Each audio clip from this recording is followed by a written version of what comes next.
आप लोग को एक कविता जिसको तुलसीदास जी ने लिखा है,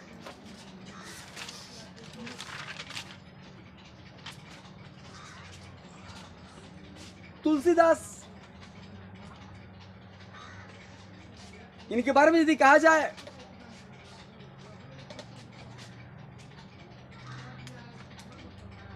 कि हिंदी को सर्वोच्च आसन पर बिठाने वाले, हिंदी को सर्वोच्च आसन पर बिठाने वाले हुलसी के पुत्र तुलसी, हुलसी के पुत्र तुलसी का नाम भला कौन नहीं जानता होगा, जिसने रामचरितमानस जैसे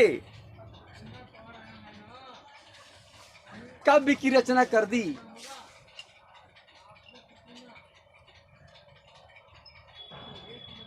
ये जब जन्मे 1543 में, कब जन्मे? इनकी मां मर गई, इनका लालन पालन धनिया बाई के द्वारा किया गया। किनके द्वारा किया गया? और इनके बचपन का नाम क्या था? रामबोला। क्या नाम था बचपन का? रामबोला। और वास्तव में ज्यों ज्यों बड़े हुए, राम के बहुत बड़े भक्त भी हुए, राम के बहुत बड़े भक्त भी हुए। इनके बारे में मैंने ऊपर के वर्ग में मैंने पढ़ा है कि ये ऐसे रहते थे कि न खाने की सोच न पीने की सोच। कई गांव में भोज किसी के यहां होता तो कुछ लोग कहते कि पंडित जी चल के आप भी भोजन कर लीजिए ना। वे कहते कि मैं क्यों जाऊं, मेरे साहब से कोई बड़ा है क्या? मेरे साहब होंगे तो खुद मुझे लाकर देंगे तब मैं खाऊंगा। आखिर उनके साहब कौन? भगवान श्री राम। भगवान श्री राम ने कितनी, यह वाक्य क्या दिखा रहा है कि वे उनके प्रति कितने समर्पित थे, राम के वे कितने बड़े भक्त थे।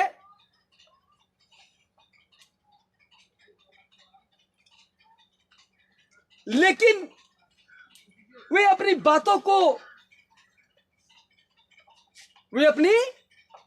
को श्री रामचंद्र जी तक कैसे पहुंचाएं?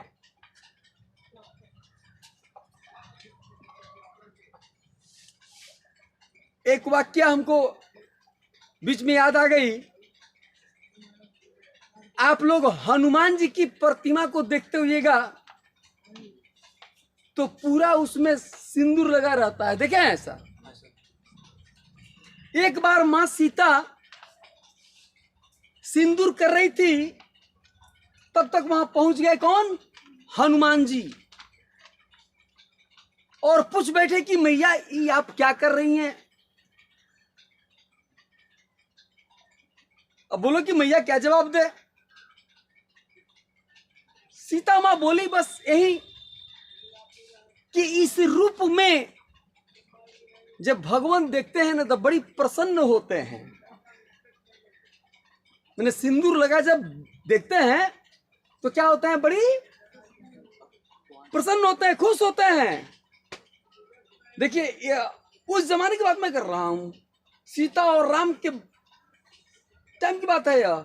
आजकल की तो लड़कियों की शादी होती है ना भाई, तो सिंदूर से कहा जाने भाई सख्त एलर्जी का, ये पता नहीं है, थोड़ा सा क्या करती है, भुरभुरा लेती है। खैर कोई बात नहीं है। जब हनुमान जी सुने कि इस रूप में देख करके भगवान बड़ी प्रसन्न होते हैं, वे पूरे सिनोरा को ही क्या किए अपने भपकाली शरीर पर, और पूरा सिंदूर रंग के बन गए और पहुंच गए कहां? भगवान श्री राम के पास।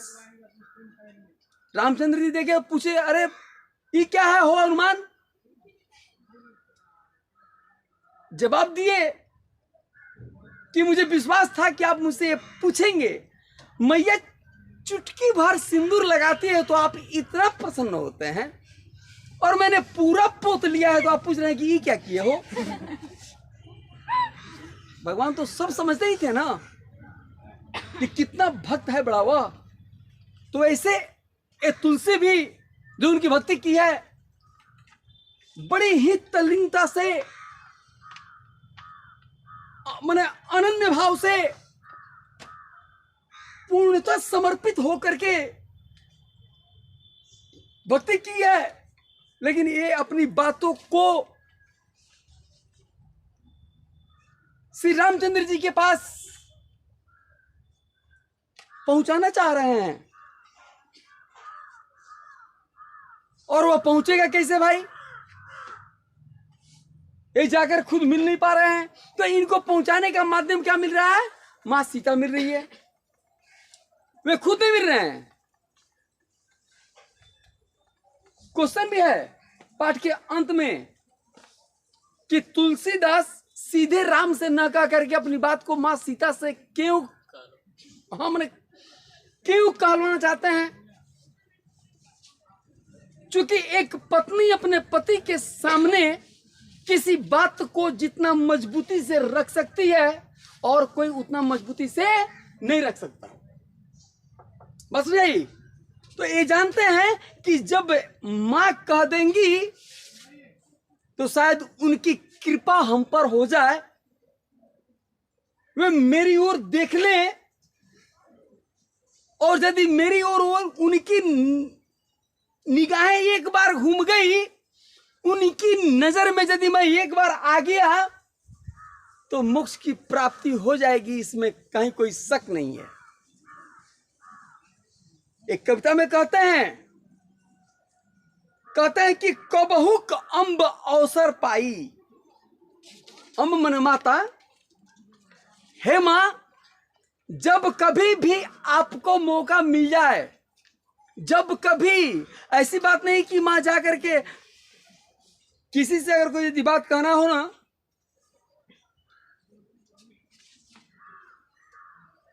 से कोई बात, किसी से कोई बात यदि कहनी हो, तो सबसे पहले हम उनके दिल और दिमाग को पढ़ लेते हैं, तब कहीं तो ज्यादा बेहतर रहेगा।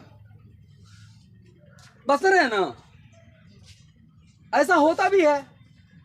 आप लोगों को ही कुछ यदि कोई क्वेश्चन करना रहता है तो पहले आप लोग हमको पढ़ते हैं जरूर। मैं ये जानता हूं कि सर से इस समय पूछा जाए कि नहीं पूछा जाए, क्या हाल चाल। यदि सर जैसे आज मुझसे कोई सवाल यदि कुछ भी करे तो एकदम बेहिचक बेधड़क जवाब दूंगा, क्योंकि काफी खुश हूं। खुश इसलिए हूं कि मुझे यह खुशी आज किसने दी है?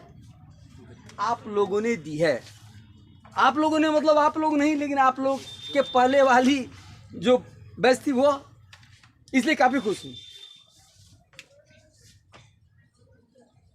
कहते हैं कि जब कभी भी अवसर मिल जाए मां, तो मेरी बात तुम क्या करना, मेरी सुधी पायुबो कछु करुण कथा चलाई। जब कभी भी आपको मौका मिले तो मेरी बात को आप भगवान श्री राम से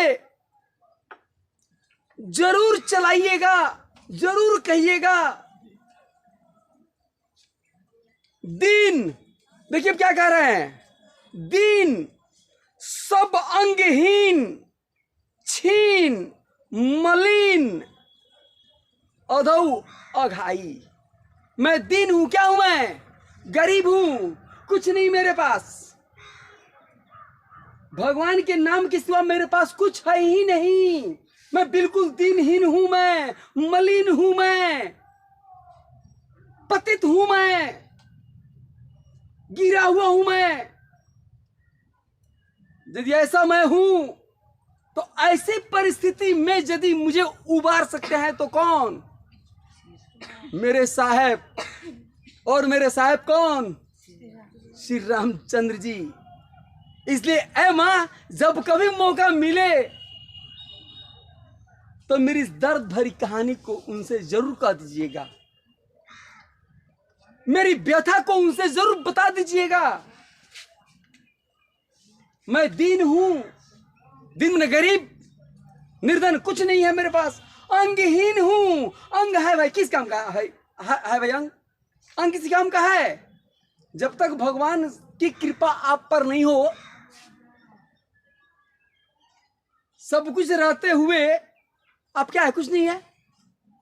तो इसलिए यदि आप ईश्वर की भक्ति करते हो तो पूर्णतः समर्पित हो जाओ कि मैं कुछ नहीं। और जो तुलसीदास जी ने किया है, कहते हैं कि मैं दीनहीन हूं, अंगहीन हूं, मलिन हूं, मेरे पास कुछ नहीं है। इसलिए ऐ मां, यदि इस भवसागर से पार करना है तो इसके लिए बस एक वही है। कौन? श्री रामचंद्र जी, जिनको ये अपना साहब मानते हैं, जिनको ये अपना सब कुछ मानते हैं, लेकिन खुद नहीं कह पाते हैं। इसलिए खुद क्यों नहीं कह पाते हैं? क्योंकि सीता मैया जब जाएंगी ना तो उनसे मजबूती के साथ इनकी बातों को रख सकेंगी। इसलिए खुद नहीं कह करके उनसे कहवा रहे हैं और कहते हैं कि माँ, आप भी थोड़ा सा उनके दिलो दिमाग को देख करके जब कभी अवसर मिले, जब कभी मौका मिले, तो मेरी बात को उनसे कह देना। कहता है कि नाम लय भरे उदर, उनकी नाम को ले ले करके मैं अपनी पेट भरता हूं। जब उनकी नाम को मैं लेता हूं ना तो मेरे पेट भरते हैं। नाम को उनका मैं जब जप करता हूं, उनको मैं जब स्मरण करता हूं, याद करता हूं, तो मेरे पेट क्या होते हैं? भर जाते हैं। और कहते हैं कि मैं उनकी दास के रूप में हूं। दासी दास कहाई बुझियो सो है कौन, कही वो नाम दशा जनाई। आप मेरी जब पूछे कि कौन है वो जिसके बारे में आप कह रही हैं, तो आप मेरी दीन दशा के साथ कि मैं किस हालात में हूं, मेरी इस करुणा भरी कहानी को जरूर उनसे बताइए, जो उनके नाम को ले ले करके केवल पेट भरता हूं। दीन हूं, गरीब हूं, निर्धन हूं, अंगहीन हूं, मलिन हूं, कुछ नहीं है मेरे पास। उनके सिवा और कुछ अब है ही नहीं है, उनके नाम के सिवा कुछ मेरे पास है ही नहीं। कहते हैं सुनत राम राम कृपालु के मेरी बिगाड़ियों बन जाई। सुनते हैं कि राम कृपालु ऐसे हैं कि जिसकी बिगड़ी सुनते हैं उसका बन जाता है। यदि वे सुन ले तो, यदि श्री राम किसी की बिगड़ी को सुन ले तो उस बिगड़ी हुई बातों को, उस बिगड़े हुए मानव को वे क्या करते हैं? बना देते हैं। ऐसे राम कृपालु हैं। तो वे उनसे यदि आप मेरी बात को कहेंगी तो मेरी सारी बिगड़ी हुई क्या हो जाएगी? बन जाएगी। क्या होगी? बन जाएगी। और शायद मैं भवसागर को पार कर जाऊंगा, मुझे मोक्ष की प्राप्ति शायद हो जाएगी। अब आप लोग मोक्ष की प्राप्ति का मतलब समझते हैं कि नहीं? मैं यह नहीं जानता। जानता है कि नहीं जानते हैं?